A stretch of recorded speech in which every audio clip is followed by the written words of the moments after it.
absent for now, and then Sounds good. also for. Any oral communications? None. You're asking me, how's your travel? Because Move right into the business. That sounds good. Rena? Welcome everyone too. Review and approve minutes first. Is there a motion? A motion to approve. Second. I open the voting. All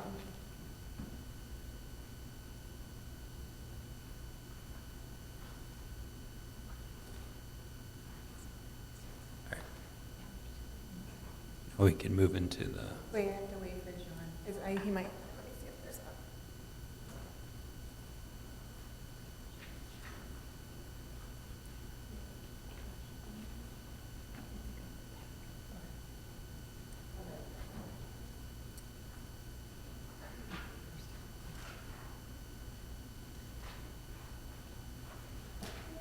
All right, approved 3-0. all right.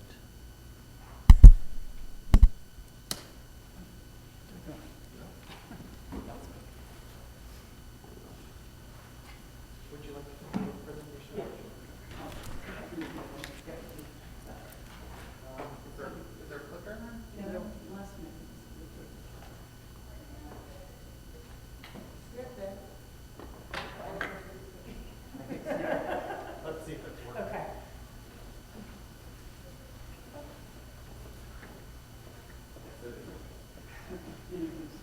The one that's worn out. Yes. Hi. I'll let her get situated. Or get started. So that's not that. There it is. Now it's on the floor. Okay. So for those of you that don't know me, John knows me, my name is Lisa Ruger, and I'm from the Escondido Community Foundation. And for those of you that don't know the Escondido Community Foundation, we're a membership organization that grants into the city of Escondido. And we do all kinds of things. Our next round of grants will be for seniors. But this is not member dollars that are used to fund art. They are dollars from the plaques on the arch, because the Community Foundation did the arch for the city. So if you would like to buy a plaque, the dollars for the plaques go into an art fund and fund things like this project. And if you want to hold your questions to the end, there's two parts to this. I'm doing the more administrative part, all the policies and procedures that we've gone through. I understand you particularly want to understand how we interacted, and we have a tribal part to this. And then our artist is here to explain to you more about the art that will going up on the mural. Okay, so this is the process that we used.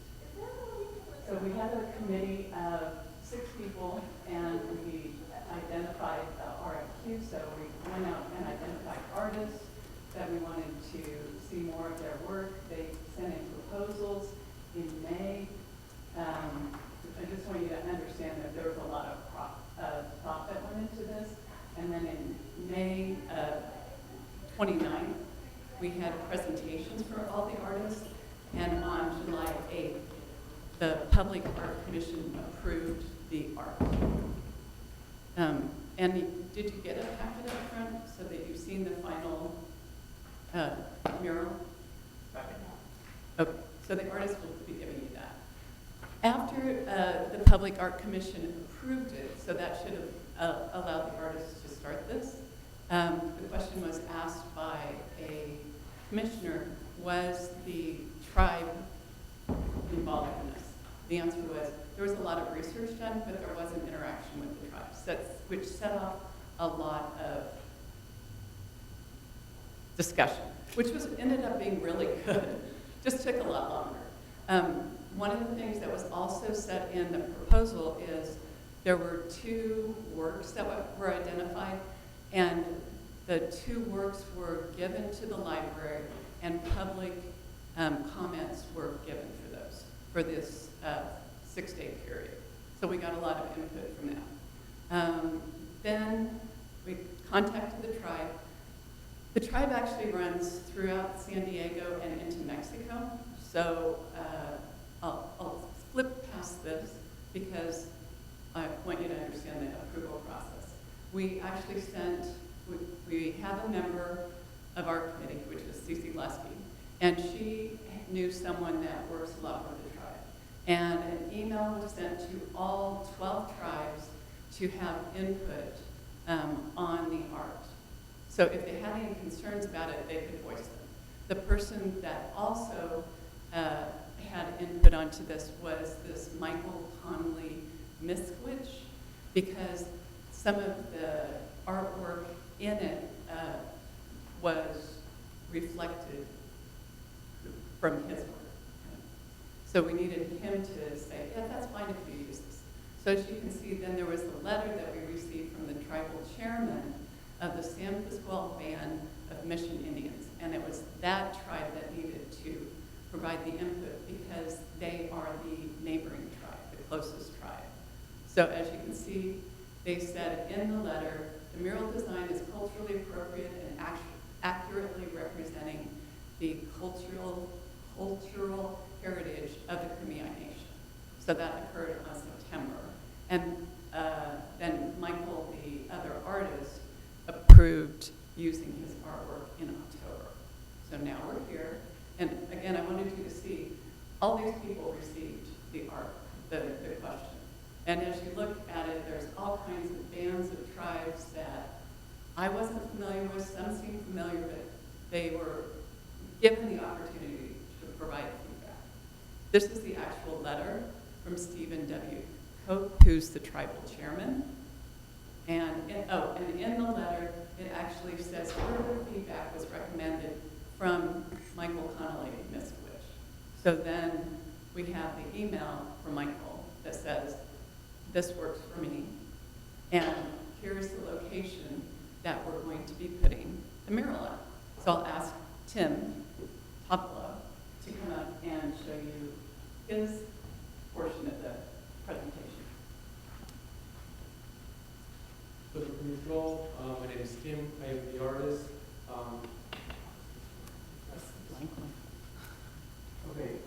So my initial guidelines in thinking about this project was the layout given by the Escondido Community Fund, which was art that is enhancing the image of Escondido by iconic art and culture, increasing community pride and identity, providing an opportunity for underrepresented artists, supporting community-based interactive designs, and contributing to a healthy and thriving local arts community.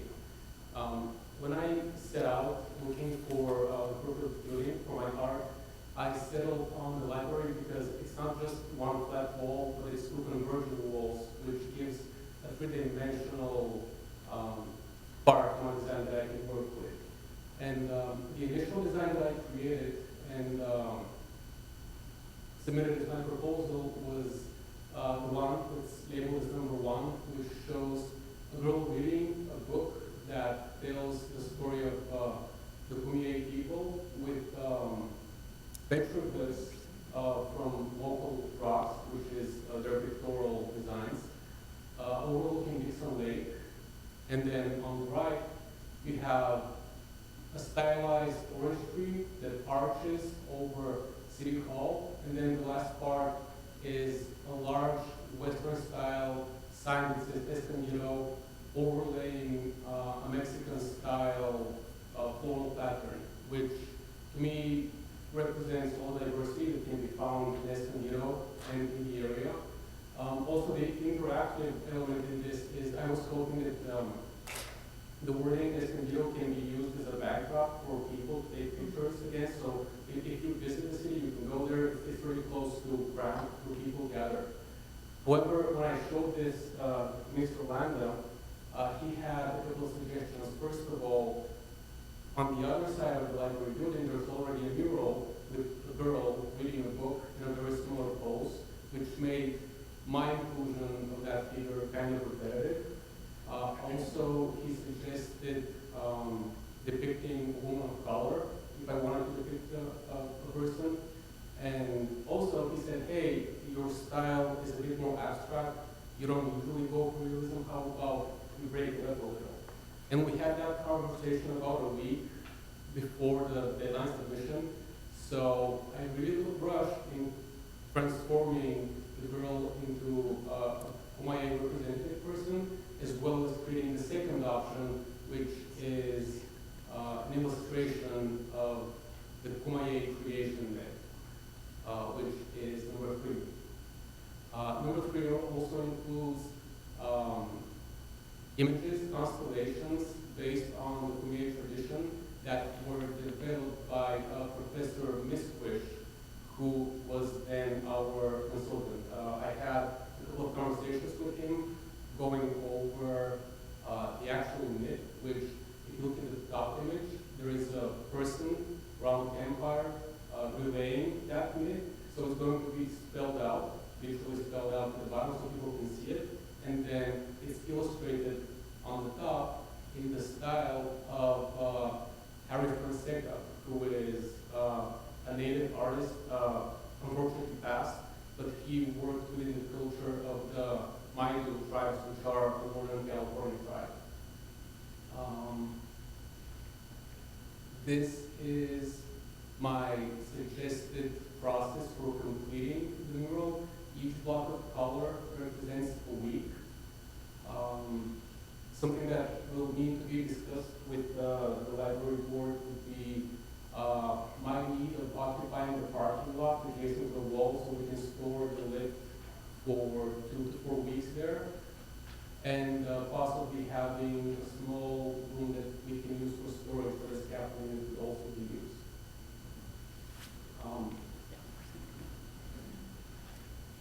Thank you all for hearing me out. So, first before you leave, do you have any questions on any of this? Was a design picked? Are we going with number 3 or? Yeah, this is the design. This is the final design.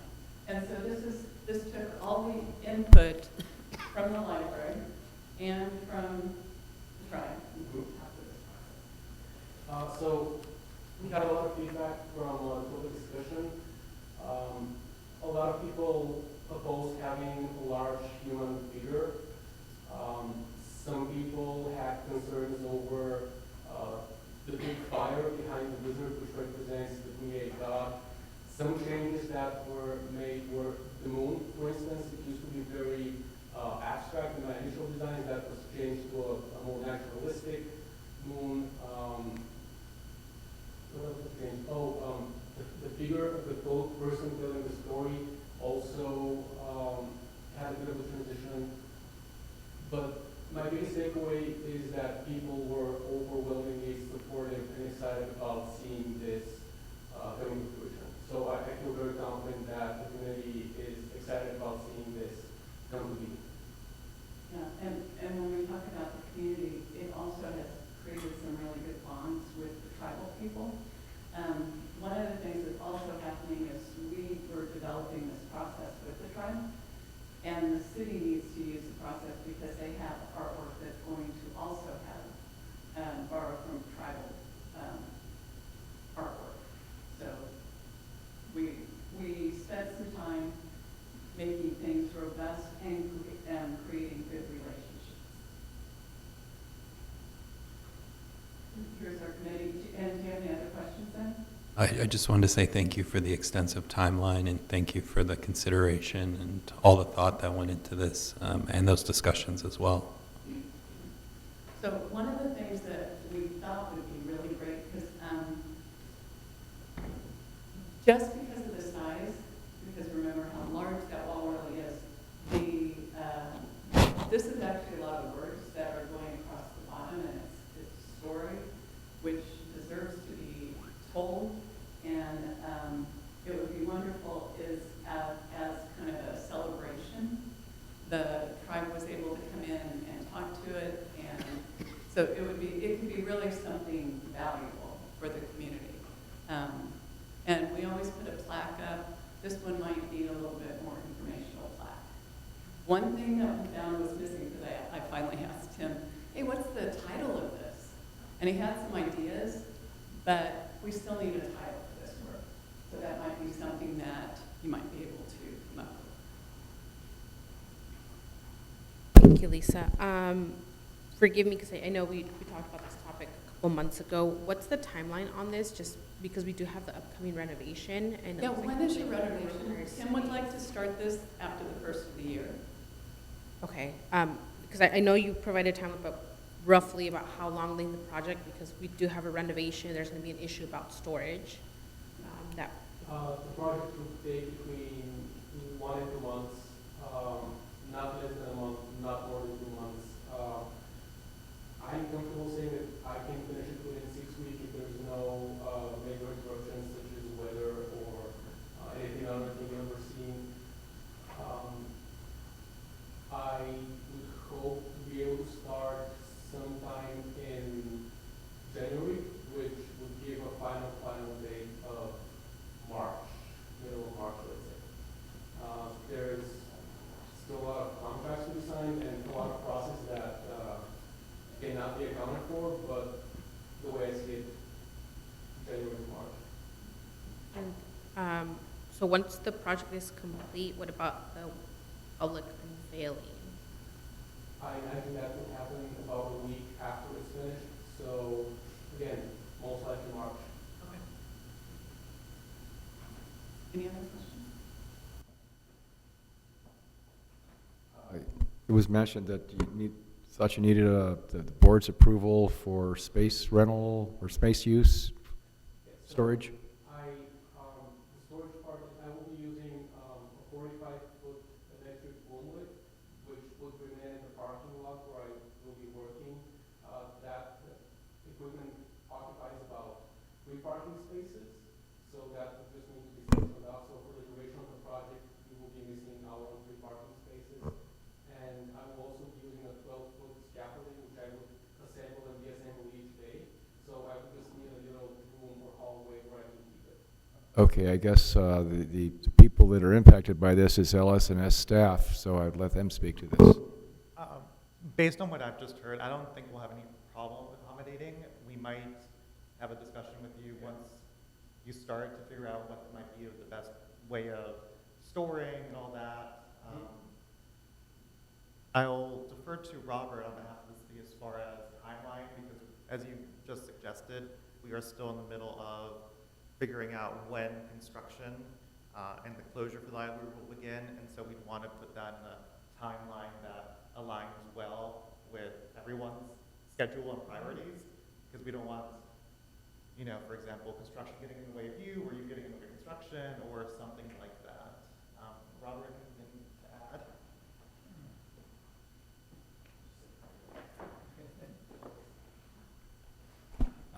Yeah, the construction timeline or the installation timeline for this piece is going to be a little bit, we'll call it squishy. The reason for that is, as you noted already, we do have the infrastructure project that will be going on at the library. Because one of the major points of that is the replacement of the roof, which may have a major impact on the artwork itself. What we would not want to do is have Tim install the artwork and then for something to occur while they're removing the roof or taking care of the HVAC system. So as a result, we are going to have to wait to have a conversation with the construction company and the construction manager and the project manager to determine what is the best timeline for them to actually get started. So while that 3-month period of time, it would be ideal to start in January, that may not actually be able to be the case until maybe late summer, until after maybe the roof is replaced. So we may be looking at something a little bit more variable. In addition to that, because this is on public property, it is required to have a number of public service agreements with the city, and that process does take a little bit of time as well. Usually we've been able to get it down to roughly about a month, but sometimes it takes upward of 2 months when we're talking about the language that's in the agreement, as well as all the insurance that is required. And then because the request for the storage of the boom lift and the scaffolding will also require us to add that information into the agreement as well. So that's the information I have for you. Thank you, Robert. Very helpful. So have you all started the public service agreement? No, and the reason why that hasn't started is because the official approval comes from the Public Art Commission, which will be meeting on Monday. The vote that you will have tonight, if you so choose to do so, is an advisory vote, but the final vote does actually come from the Public Art Commission, which does meet on Monday. Once they have approved this to be able to move forward, we will then start the public service agreement. So, I guess my question, right, is, I love the design. I think it's fantastic. I think it's going to be really great for the city, like you said, Tim, getting people out. I think my concern, right, is the timeline, like we were just talking about, but I also don't want, like, the construction to overshadow your work. So my question would be, what kind of impact would this have if, say, we delayed your ability to paint until we were closer to reopening the library, and then incorporate it as like a big mural unveiling, open the library, have the Kumeyaay, folks come in and talk through what it means, kind of make it a big event, and then, allow the public to really celebrate the mural as well as the reopening. Would that impact you guys? And Me personally, not. It's the Escondido Library Fund who has a bigger say on that issue than I do. Well, and we'll be happy to work with you on that. We have to make sure Tim's available, but I hear that you don't want to, that art in and then all the stuff from the roof comes down. That's a given. Okay. So are you talking about like Q1, Q2? I'm not asking for by March 15th it'll be done, but. Right, so we're anticipating the construction for the infrastructure project to begin in May approximately. And so the library would be closed from roughly April through March of 2026. yeah, so over a year. Yeah. It's closed for a whole year. So it would be over a year before Tim could put his stuff up, I think. The roof project's kind of Yeah, separate. so, yeah, the roof project will be separate, and if we can coordinate it to a point at which the roof project has been completed, then we can get him in, so it's possible. Thank you. So it is entirely possible that the roof project may be one of the first things that gets done, and then as a result, Tim can actually start his work, let's say, towards the end of summer, during that time period. So maybe starting as early as fall. But we also, and again, I won't know this until we have a conversation with the construction team about whether or not the mural itself will even be impacted by that. If it's not impacted by that, and they're comfortable with them starting, him starting the project as early as January, and being completed by March, you can still do that grand unveiling, and the library would still be open, and you'd be able to get that before we go under construction as a possibility. Not saying it could happen, but it's a possibility. Okay, it sounds like we'll wait and hear Right. what Yeah. kind of timeline you have to work with. And I think as the board, right, we can't really, I don't know if where it's within our wheelhouse to tell you when you're going to do this. I think we're just voting on approving the design and the fact that it's going on the library and all of that. Exactly. Okay. Any other questions? Well, my only other question was connected to the fact that the murals, the other mural might get damaged. So is there a plan also to address that? That's a great question that I had not even thought of until right at this moment when you asked it. And the answer is, I will work with the construction company, as will Reno, to ensure that that particular mural is protected as the roof is going up. What may happen, as with anything, you can't guarantee anything, and we may need to request that the artist come back and do some touch-up work to it. But because the construction is not always the easiest on things when they go in and start pulling stuff out and putting stuff back in. And I'll mention that it did occur to me that the other mural, as we were reviewing this mural and discussions about the construction we'll have a better idea once we have a construction firm we can actually talk to, and they can advise on what they think can be protected, how it can be protected, what might be affected. So we're a little still early to say for sure, but I'm sure that there's been other buildings that had artwork that has been protected in some way or another, and worst case scenario, for the existing mural, we would have to kind of reach out to the artist and figure out a way of doing any touch-ups. Then my only other question is maybe for Reno, but with this new mural proposal, the last time we talked about this being an employee-only entrance exit, I believe. Would there be any signs or anything to direct the public to go to the front of the building if they want to go in? I think that's very doable. I think also having, especially when we do the grand opening, having signage within the entryway, so letting people know, okay, check out the sign if you're on your way to Esco Gelato or what have you, going to Grand, take a photo at the Escondido, like was mentioned. And I think that'll be part of it, just because eventually there'll be better access in theory from that sidewalk to the building. That's part of the entryway and access plans. But there's no way of flipping how people can enter that building, because even post-renovation, that area is still staffed, and there's no real easy or doable way of adding another entrance to the building from that side. But we can mitigate it. We can have ways for people to know the meaning and what the mural means, say at the entryway or somewhere else. I'm wondering, Reno, because the Pioneer Room is starting to do the verbal history, if that's something we could maybe like create a QR code where the folks from, you know, the tribes come in and actually verbally speak the story. Because I know that they are also that's how they pass down their history too, is oral communication versus much, I don't know anyway. But I feel that would be very consistent with our values and the Pioneer Room and what we're looking to do there. Thank you, both. So that reminded me of two things. I know at Cal State San Marcos, there's a partnership with one of the local tribes, and they have a tradition. They'll come in and bless the building, bless the space.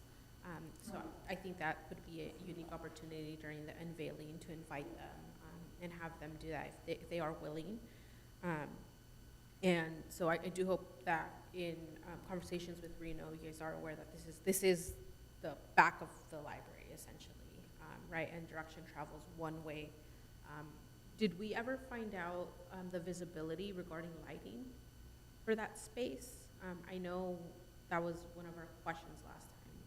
I don't recall. We have not, from my knowledge, done a thorough light kind of evaluation of that space. I do know that during certain times of day that there is more light hitting those walls, and other times of day, of course, there's going to be more shadows cast on the wall.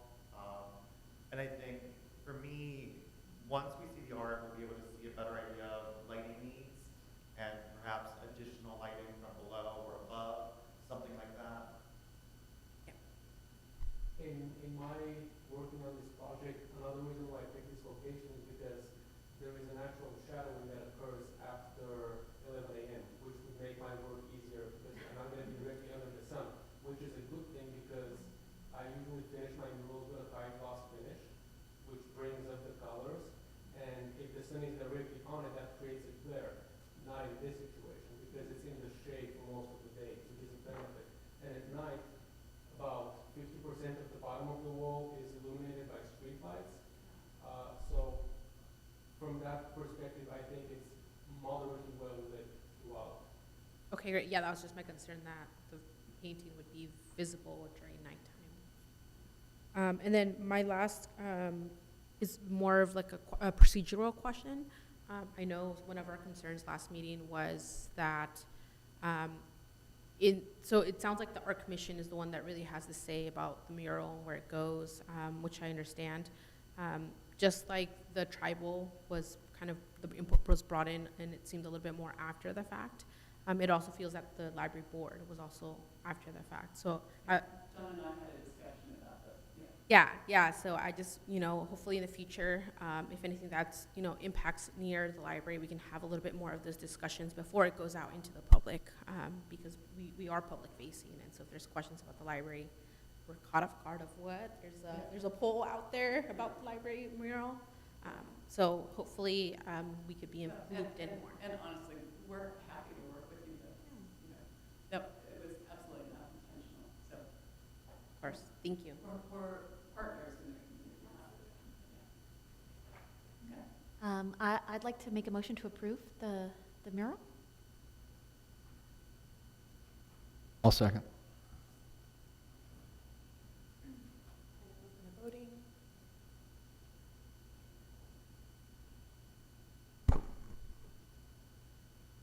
Approved 4-0. Thank you. Thanks again. Yes. Thank you both.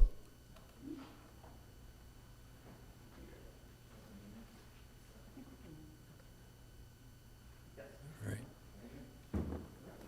Move on to the next topic. Building forward library infrastructure grant project. Okay, we touched base a little bit on the last item about some of the infrastructure project that we have. I do have a little bit more of an update for you this time around. The good thing is that we are still on track in our current timeline, so it's really great. We are looking at 80% plan submittal or construction design is scheduled to be submitted to the city next Friday, so on the 22nd of November. We are again also still on track based on that for the 100% plan submittal and construction drawings on December 13th. So we are still on track with that. At that time, we will also have much better cost estimates. So just the overarching view of what those costs will be for construction approximately. And then also at that time, if not a little bit sooner, but I will report this out to you, we are currently working on seeing whether or not we will be allowed to use a cooperative purchasing agreement with the County of Orange for our furniture, fixtures, and equipment. If we are able to do that, that will save us a significant amount of money. So our finance department is currently researching that, and I will have that information probably in the next couple of weeks, to be honest. So I will have this information for you before your next meeting. So those are all of the updates that I have for you at this time. Again, we are right on track where we're supposed to be with regard to design and preparing for bid and construction. Any questions? Robert, what was the date by when you'll have a cost estimate? We're looking at when they submit the full 100% design on December 13th. Thank you. Sure. And then I'm not familiar with the the agreement for the furniture. Can you elaborate on that? Sure, absolutely. So the way that the cooperative purchasing agreement works is that it allows us to be able to piggyback off of another public agency's bid. So provided they followed all the proper procurement rules, and if it's written within those documents, it will allow other agencies to kind of use that as the resource for being able to purchase. Because that means they've gone through the process of having an open bid process and selecting the lowest bidder for that, for those items, whatever potentially those items are. In this case, it happens to be furniture, fixtures, and equipment. And so that's the County of Orange is the one who's done that most recently, and so that's the one we're going to piggyback off that agreement off of. So that's what the purchasing agreement, cooperative purchasing agreement will be for. Sure. Does that save you administrative costs or also like costs associated with the furniture and fixtures themselves? That's all the costs directed specifically for the furniture, fixtures, and equipment. Wow. Or FF&E, as they like to call it. So if I can understand this correctly, by kind of piggybacking off the County of Orange, they've done all of the paperwork, and then in addition, you get a reduction on the amount or on the cost of the FF&E or whatever as a result of bundling with them, kind of, right? Essentially. Okay. Yeah. Got it. Thank you. It's a great way to put it. We all know what bundling is, so. Any other questions? Wonderful. Oh, well, Carol and I were discussing prior to the meeting. I mean, this is it was short, succinct update, which is great. Um, uh, What if we had a document, if you want to call it that, because I'm looking at the anticipated timeline I got last time, and I'm updating that manually. If we could have something that's easy for you guys and easy for us, where we just look at it each month and say, here's where we were supposed to be and here's where we are. I'm happy to provide that to you, so not a problem. I will make sure that you get that before the next meeting. Great, thank you. You're welcome. Thank you, Robert. Thank you.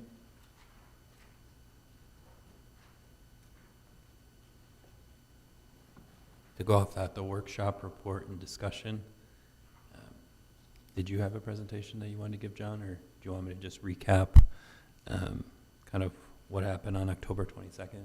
Please, go Okay. ahead. I took some notes and have some notes too from Virginia, who was in attendance. I was also in attendance. John was. And in addition, Robert, who just spoke, was in attendance at the community workshop. Reno obviously was there. Ed Vasquez was there. Members from the Library Foundation, members from the Friends of the Library, and it was also open to the public, and I believe there was like one person from the public that was there as well. So there's a lot of people in the boardroom at the library. There was updates from Ed on the status of the library infrastructure grant. Some of those updates we just kind of heard reiterated by Robert. The requests also included a definitive schedule, which John just mentioned, and we'll hopefully see satisfied next month. And then Ed and Robert answered questions from those in attendance in addition to Reno. There were lots of questions that day. And from there, Reno reviewed the unfunded items and also answered questions on those. There were early estimates about how much those unfunded items may cost. I don't know if that's changed in the last few weeks, but we heard potentially upwards of $400,000. But with that co-op, it sounds like these things could change and fluctuate in different directions, potentially going down. And then there was also comms about when we'll get this out to the public officially. We heard January and February potentially. So that's essentially the recap. It was well attended, lots of questions, and we are looking to also have another one, I believe, in mid-January. So we'll have to schedule that probably in December.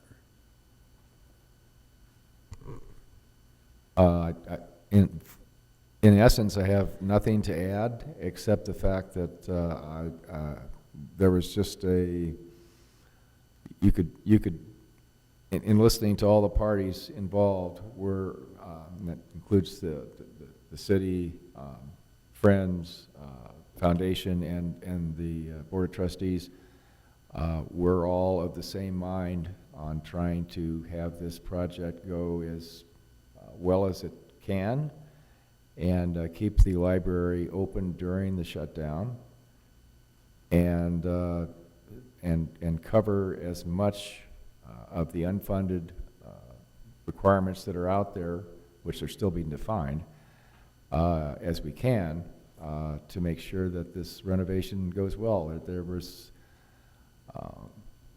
from my mind, there was a lack of politics, but a will of the participants to get this done and get it done right. Well said. Any other thoughts or questions? Anything you wanted to add, Reno, to?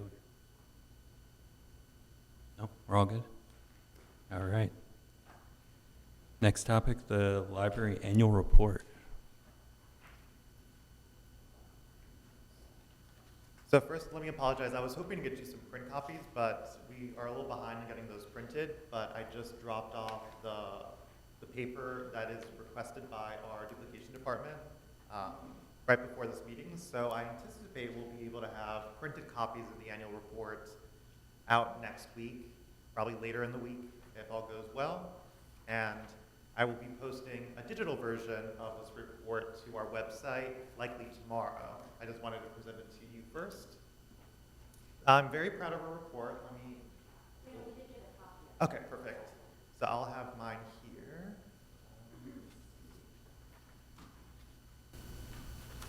Give it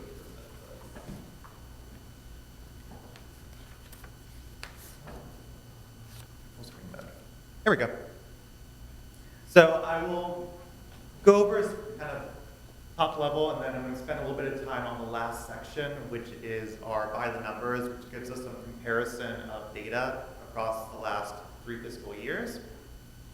A big goal of the report this year was to really emphasize community and what the library does and the value we bring to Escondido, not just monetarily, but also intangibly.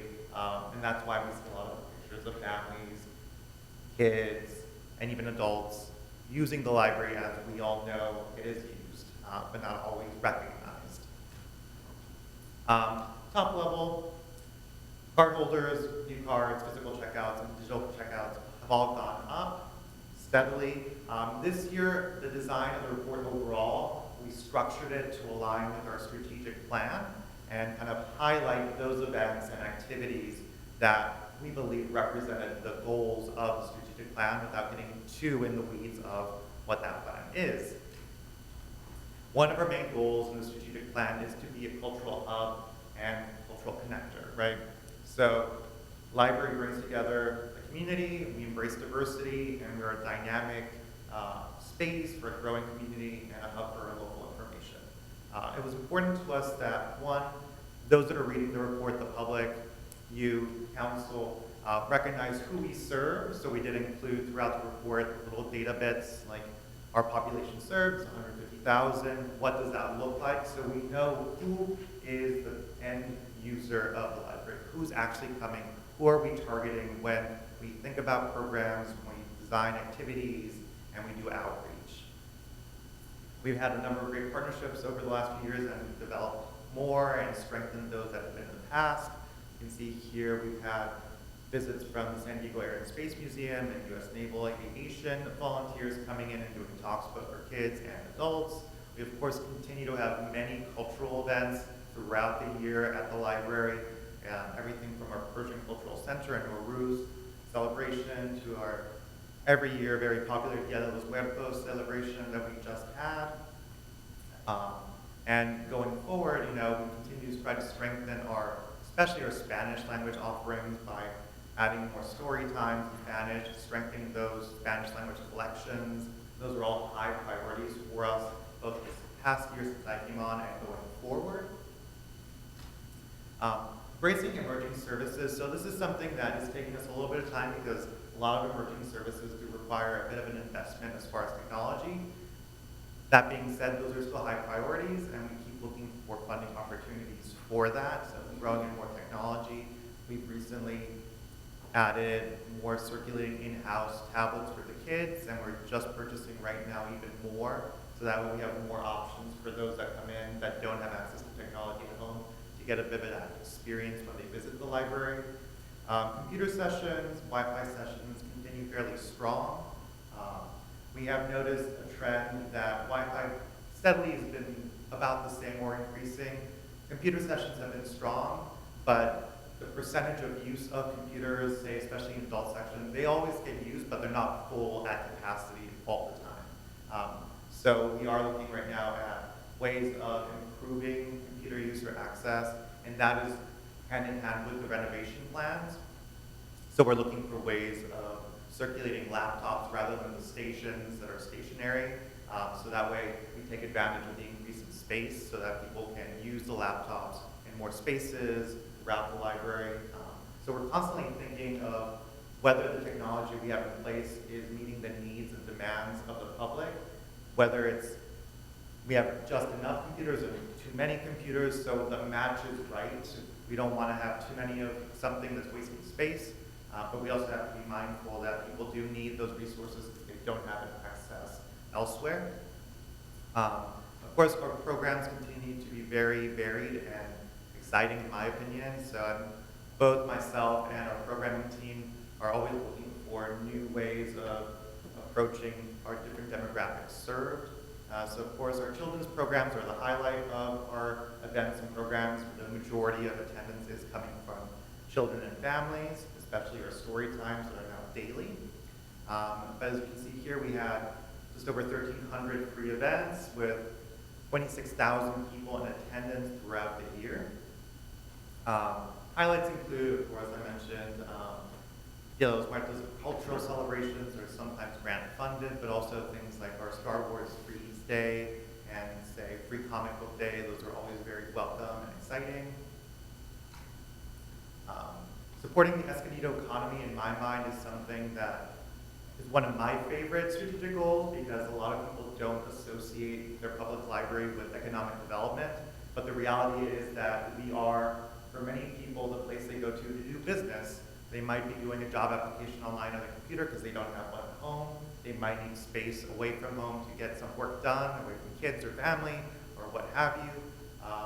So in this section, I really wanted us to highlight what the library's role in the Escondido economy is. And part of that is the realization that every checkout is a book that somebody didn't have to buy. What is that value? So taking the average cost of a book, which is around $20, $25, that translates to around $7.5 million worth of materials that people didn't have to buy. Same with the number of DVDs borrowed. Each DVD's gone down in price, but people are still very excited to come in and check out the new TV series that are on Netflix. Maybe they don't have Netflix, but we have the DVD, or they're checking out the newest movies. Again, we are lowering the barrier to accessing these services, and for a lot of people, they might say, oh, it's just, a DVD or a book, it's for fun, but in my eyes, it's still culture, it's still ability for people to engage in, reading, the entertainment, but that's all part of building a rich and diverse community. And you can see here, the total saved by just using the library from our patrons was $12 million, which is almost 4 times what our budget is. So the return on investment for the library reflects the standard across the US, which is on average $3 to $4 return for every $1 invested in a public library. So the more you put in, the more the community gets out. And that was the main goal in this section of the report. We wanted to really highlight what the community is getting from their library. This middle section, I reorganized this, but that's okay. I'm gonna go to 4 first. Sustainability is another one. Our volunteers play a major role in helping us maintain the library, both as shelving and also as community advocates. Resilience in the future, I focused in this section because of a lot of our programs are targeted to children and families. It's not just because they're the ones that need something to do, but it's because we as library staff target that group because they are the ones that are going to be inspired by reading. They're going to be excited to come to the library. And our goal long term is that that encourages them to have careers in the area. That's why we put a lot of effort on improving STEAM and STREAM programs in the arts and mathematics, getting them excited to secretly learn, but doing it in a fun way is a major goal for us as libraries. And of course, supporting the sustainability goals both of the city and region, as far as improving recycling, awareness of what composting is, the succulent swaps, which are very popular. Again, supporting people's hobbies and interests in a fun and exciting and engaging way is a clear goal for us and something we're constantly looking to continue to do throughout the year. I go back to some of our major programs, which was summer reading, just so we get an idea of the scope of our summer reading program. As you can see here, the breakdown, the majority of the readers are children, the kids ages 4 to 8, so nearly 600 of those. But I'll be honest, I'm very happy to see the amount of adult and teen readers that were also engaged in our summer program. In total, we had around 800,000 minutes read, 780. And then the activities completed are things like attending a story time, doing a scavenger hunt in the library, checking out a book, a variety of different things based on age group that were completed as part of the summer reading program or challenge. And of course, you can see some photos here throughout the summer of the variety of different programs. I also did want to highlight the fact that we have a number of adult programs, both in the summer and throughout the year, like our various book clubs, including Second Tuesday and Rincon, which is our bilingual book club. Healthy Youth Series is one I'd like to see continue and has been growing, which features everything from meditation to more, I would say, serious health topics. And of course, our artsy adults and similar program called Artify, which is more of a casual and arts-focused program for the adults. In that sense, it's not necessarily just a craft, it's also about building community and socialization. This year, we also wanted to spend more time on the report highlighting what our Pioneer Room does and what you can find in its collections. So each year, and really every month, our archivist, Ashley, is adding new items that are either donated or backlog processing. So we can see here, we did a couple selections, that blue band. So for example, the Lorna Underwood collection, which includes photos of Elsie, the library cat, and of course other ones that include historic photos from Escondido schools and also architectural files, a lot of real estate documentation from the area to really catalog and preserve the local history of Escondido. And of course things that we're aware of, say the Wild Animal Park, we have a lot of collections from the Times Advocate photograph collection for that, same with Palomar YMCA, and of course public hours, patient starts on research questions. It is our goal, hopefully, to try to expand Pioneer Hours in the future, but that is, of course, up to support from you, the board, and the city. But in my mind, the Pioneer Room is one of the gems here that we have in Escondido, the fact that we have a local history archive and collection. And this year, the Pioneer Room staff has been working heavily with the Escondido Historical Society to expand what we offer and also to enrich our collection from theirs in a mutual partnership. Moving to another great partnership we have is, of course, our literacy services.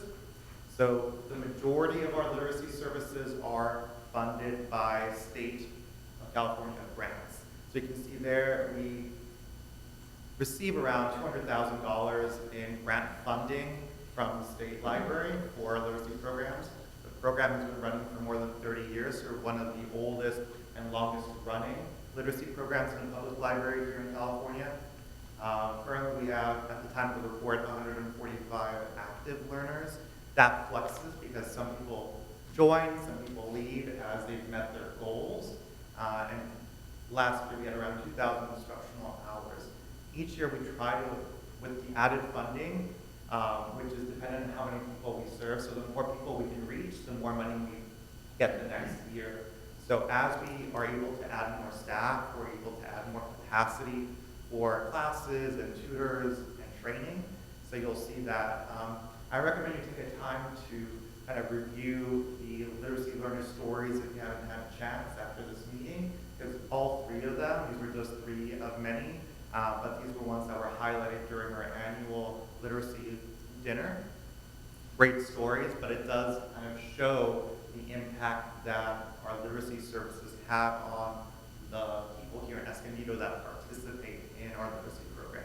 It can be really life-changing, and it's not just Spanish speakers, it's speakers from all over the world coming to learn how to speak English and how to really engage with, say, doctors. That's one of the stories here. They can finally call their doctor and communicate with them, and they don't have to use intermediaries like kids or cousins or what have you. So it's a very promising program, and another one that I really would like to see grow as we look forward to the future. Library support, of course, you're mentioned here, our Library Board of Trustees, but I did want to mention and highlight the fact that our Friends group is a major part of funding our programs and abilities to present to the public. So that 30,000 plus is just for that last year, and it's about that much every year. And their primary source of donations is through the physical materials that are donated that aren't added to the library, but are passed on to the bookstore that the Friends run. So we're, one, being good in recycling those materials instead of throwing them away, and two, it's giving us back the ability to provide those quality programs, bring in the concert series, and paid speakers for a variety of different programs. Looking at island numbers, so this is where I would expect you to have some questions. This, as you can see, there's a lot of green arrows, which is what I like to see. They're all mostly going up. The yellow columns are for this fiscal year, so 23-24 that were being reported. You can see the prior years, 22-23. Essentially, the main things I want to mention, cardholders, checkouts, overall are all up. The only exception was really for digital checkouts from use that one down arrow, and that's because during the COVID break, there was a lot of drop in physical, but we spent a lot more money on digital, and plus people were not coming to the library, so they had to use digital. But this year, everything as far as that first page is all up. So checkouts, visits, free events, attendance. The volunteers are a bit down, and we are aware of that, and we are trying to work with both our volunteer coordinator from the city and also internally with our friends and other support groups to see what they need and whether the decrease in volunteers is natural and we're at the right fit for the number, or if we really need to ramp up our volunteer efforts. We haven't been putting too much effort right now because we anticipate the closing. So we don't want to do a major volunteer push if we're going to tell them, oh, the library is closed for the next 10 to 12 months, because then they won't have anywhere to go. But the volunteer hours and active volunteers are a major concern of mine to make sure that we do have the right number for what the library needs and for the benefit of the volunteers themselves. Because we don't want volunteers for the sake of having volunteers. We want them to have meaningful and productive experiences when they're at the library.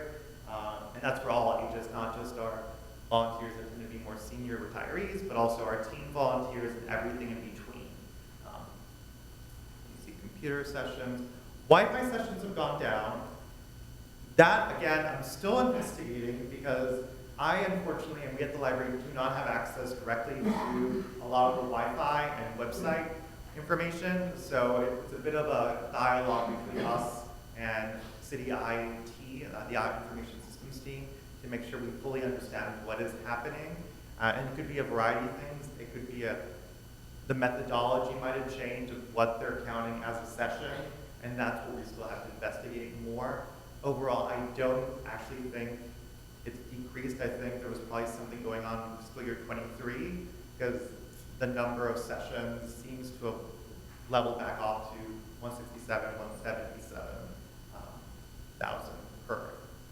On the next page, I did include more information about budgets and collections. So the library budget, as you all are aware, is tied to the LS&S contract. So that is capped at a 3% increase per year, and you see that reflected in the budget for the library. Grants, I'm very excited to see that they're going up at least almost 20% each year. And this last year, we received the Play for All grant, which was close to 20,000. We, of course, continue to receive the grants from the literacy, which is the bulk of what you see there. And also, we had a 5,000 grant from the Swift Family Foundation. What you'll also note is that our collections budget, as you're also aware, is been stagnant, as is contractually set right now. So we're at 250,000. What that does do is what you see right below it is that it does impact what we can spend on physical collections. So the best point to look at is physical items purchased at the bottom. Those have been steadily going down. The reality is that even if we add more money to the physical collections, which we've done, the cost per item has been increasing due to inflation, due to vendor increases, and we just cannot sustain the same level of purchasing with the budget we have. We're doing what we can to, balance it out, so shifting from digital to physical to get a better return on the investment. But there's only so many things we can do, so many levers we can pull with the budget to allow for us to get the same amount of materials or the same quality without an increase in budget. That's just the reality we're facing right now. And that's essentially the end of the report. Do you have any questions or comments? Thank you, Rena. I really like the use of all the imagery and like you pointed out, all the statistics that highlight certain data points. So thank you.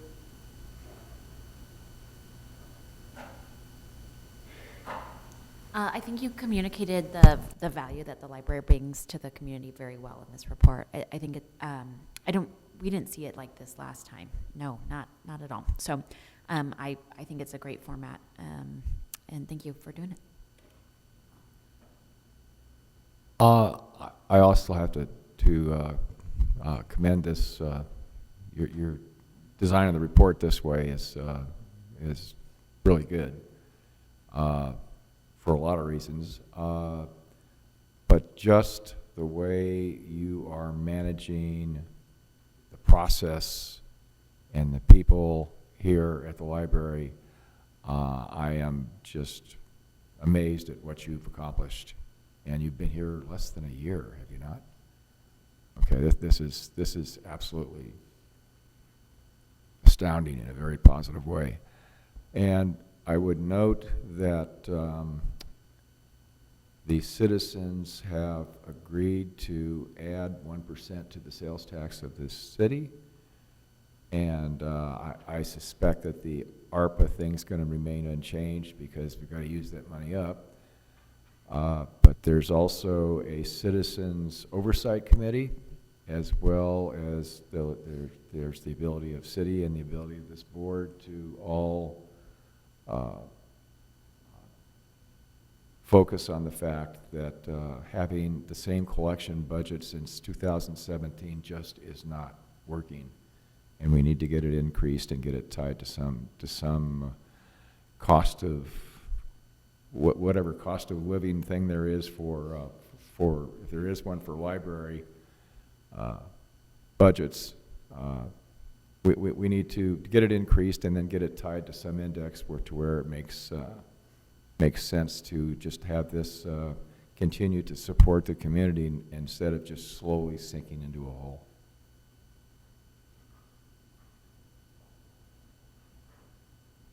Nice. And I just wanted to say about the report itself, just how it ties back to the strategic goals is excellent, and there's a focus on the events and showcasing them, so thank you for all the hard work and effort put into this. Thank you to all the staff for their contributions to help you with this. The only thing I would ask is if you are putting it up on the website, will it be in PDF format? Can it be easily shared across the community? I know just the PDF format could be easily shared across social media, so I was just wondering if there would be a timeline for potentially being able to share this in that way. Sure, and as far as the format, the thing is most likely it'll be PDF first, just like most of our documents are, and then we're going to try to see what we can do to make it easier to share on other mediums, say like social media, etc. But it'll be the first and easiest and quickest. We'll be placing it just like the current report from last year, which is a PDF that is accessible through the viewer on the website. I know we had talked about wanting to send this to council. Is that is that being done? The report has been shared with the city manager's office, and they will eventually share it with councils what I've been informed. And Robert could always add more details there, but they have the same information you do. Perfect, thank you. Any other questions? No more from us. All right, well, thank you so much. Let's move on.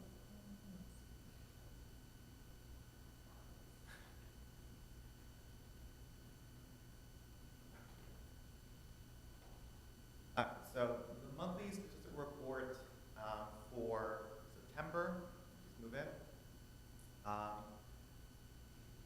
As you can see here, if there's any questions, the main points I'll highlight. In red, the library visits, they are red because there was a technical glitch with our door counter gates that we did not catch until October. And so while they were counting, they did not break it down by date. So on October 8th, we had, was it 50-something, 52,000, that we then split into the 2 months of September and August. So that's what you see there. We aligned it what we suspected was kind of following the trend from July and September, but they were counted, it's just we had to divide it, and that's why you see that as an estimate there, but those are based on the actual numbers that the gate count has received. Other than that, the drop in circulation expected as we enter the school period and drop off from summertime reading checkouts for families and children. The e-material drop off will probably be continuing to go down because around September, August is when we started capping the cupola. And so you'll see, and I can present for you next month, better data on that. But essentially, cupola, as we anticipated, greatly decreased because that was more or less what was expected from the imposition of the caps, both daily and the reduction of the number of books that can be checked out per user per month. Thankfully, Overdrive, we are working to have that improve. So I'm working on training staff to have Overdrive be more responsive to holds. So we're implementing a number of strategies there to allow more instantaneous borrows through Overdrive to mimic Hoopla, and to also be more reactive and proactive in what is added and purchased through Overdrive to make it a better service to kind of make up for the fact that they don't have as much access through Hoopla. Any questions about anything else in the stats for this month? I just had one question. It connected back to the Pioneer Room and the digitized materials. I was wondering if we could get like monthly reports on how much is being digitized. I think I saw in an online post that the Pioneer Room now is accepting people to come in with their photos and have them digitized. And I was just curious like how that's going, or maybe we can see how that trends over the next few months. Sure, and I'm sure our archivist Ashley will be able to add that. We do have that section in our director's report that highlights Pioneer. I'm sure she'll be able to add how many items and collections have been added from the prior month. I don't think that'll be a problem. And just so I'm clear with that initiative, it could be anyone in the public that has Escondido photos, or it could be any photos. I don't know specifically. I'd have to double check with Ashley just to make sure, because I know there's a number of initiatives going on. There's one that's for oral histories, for example, and I don't want to give you the wrong information to share, but I do suspect that there is somewhere along those lines. Cool, thank you. You just jogged my memory. Did we not ask for some type of update on how things are going with the subscription service? Storage space. Yeah. I do recall that. I'll have to double check. But as far as I understand, the storage is still fairly, we still have a lot of it. But let me get back to you, John. And I can send that as an email to the board just to see what that update is like. Because that might end up, we might have to ask IT if we don't have direct access, but I think we do.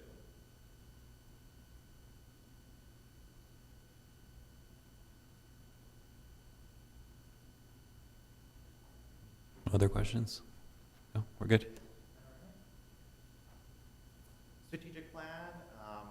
This month's strategic plan focus was on supporting the Escondido economy. And again, a lot of these things you've already seen. There hasn't been too much movement here. I just want to mention that we are still working to see how we can add more computer classes, especially for adults, going into this upcoming year. And our adult services team has reported that they're making good progress on that. Beyond that, let's see if there's any other highlights. Our Cal State San Marcos School of Education STEM classes continue to be very popular. Right now the series is just about to conclude for this part of the year, and I think they restart up later after the holidays. Play for All grant, which I'll talk about again in my report. We've completed a lot of the purchases for that, and we've already started implementing the play and manipulatives in our story time programs with great feedback from the public.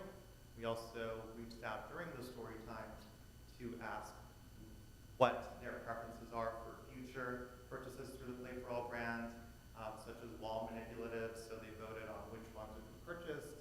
Those are done. And then they also helped give us some input on some of the content for some learning tablets that will be available in the space. And those have also just been purchased. And of course, we're still planning for our annual job fair. We're just kind of figuring out when that'll be because we don't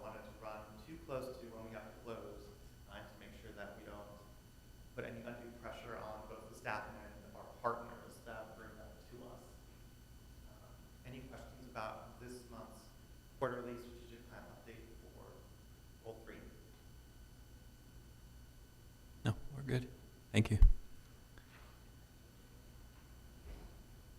Last but not least, I'll do a quick overview of my report. As Robert mentioned earlier, very briefly, and I think we were discussing as we were coming in, we are still waiting for the official confirmation of Measure I, but it is looking like it's leaning yes with 60%, and that seems to be holding. I do check it every day. And so this is just a reminder. I think you're all very aware of what that means, but the measure does not include the library specifically, but it is our understanding that it will give the city a lot more freedom to be able to reassess its funding priorities and how it wants to fund everything from the library to parks to the Center for the Arts, etc. But of course, you know, it's not done until it's certified. So that's where we're at with Measure I. For the Play for All, just a quick update as far as what has been purchased. So this last week we finished some of the major purchases. So right now, all the furniture that was planned, so there's a lot of soft seating, both for the adults and kids in that toddler play area. It includes some fun seating. There's one that looks like a snake for kids to crawl on. That'll be there. The wall manipulatives, which are kind of toys that you might see like in a waiting room that they can play around or attach to the wall. And we've got 2 kind of mini play structures inside. One that's like a little slide for those that are 3 and under, and then one that's more of a loft space where like the kids can get up and kind of see the space from up high.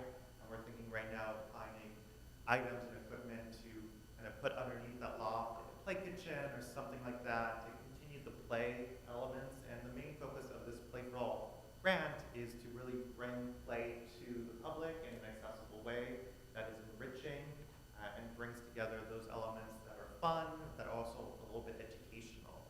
And that's kind of how we view ourselves at the library. We're fun, but we're also educational and secret.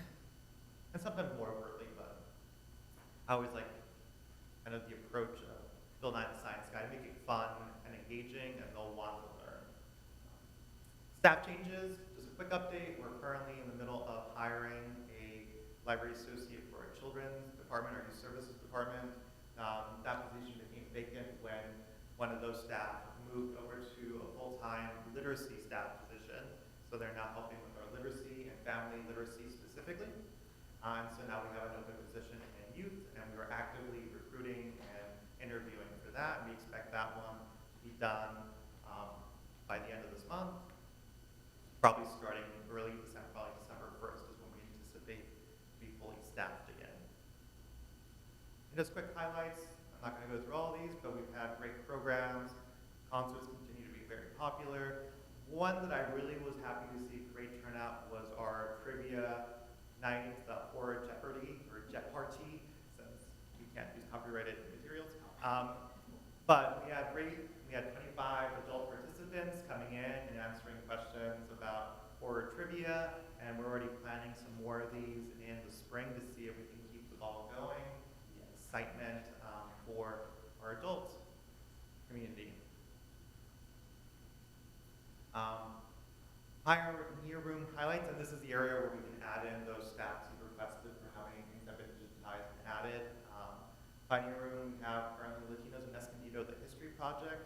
So we're working to try to get more contributions for gathering, and this is what you were talking about, gathering stories, photos, memorabilia that we can then scan and preserve. We've had a digitized Escondido program for many years now, but we're kind of refocusing it in this case to really highlight this community. And there is a form you can share with whoever you might know that might have some of that, so they can start sharing their history, and we can preserve it and then share it through our various online platforms for many years to come.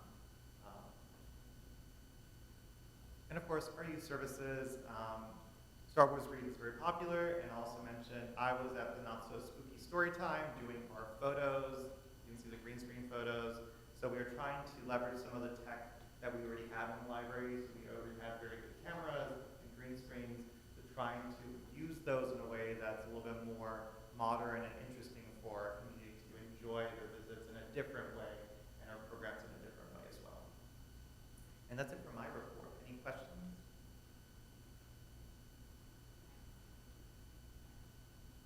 No, I think we're good. That was very comprehensive. Thank you. Move on to the trustee library use.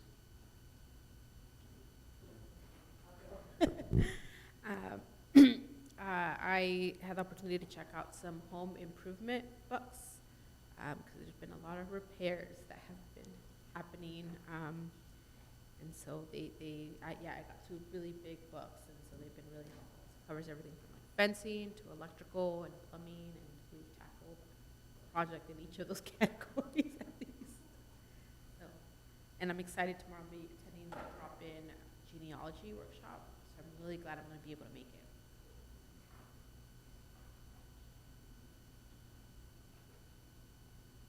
There's a program that the Friends have where there is a anonymous donor that if someone goes in and buys a children's book, it's paid for.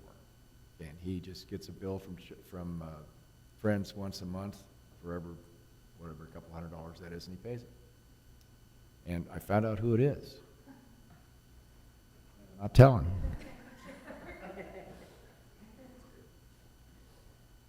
I just wanted to make a correction. I saw in the meeting minutes with the workshop report number 4 that the workshop was on October 22nd, but it was on October 25th. I would meet that.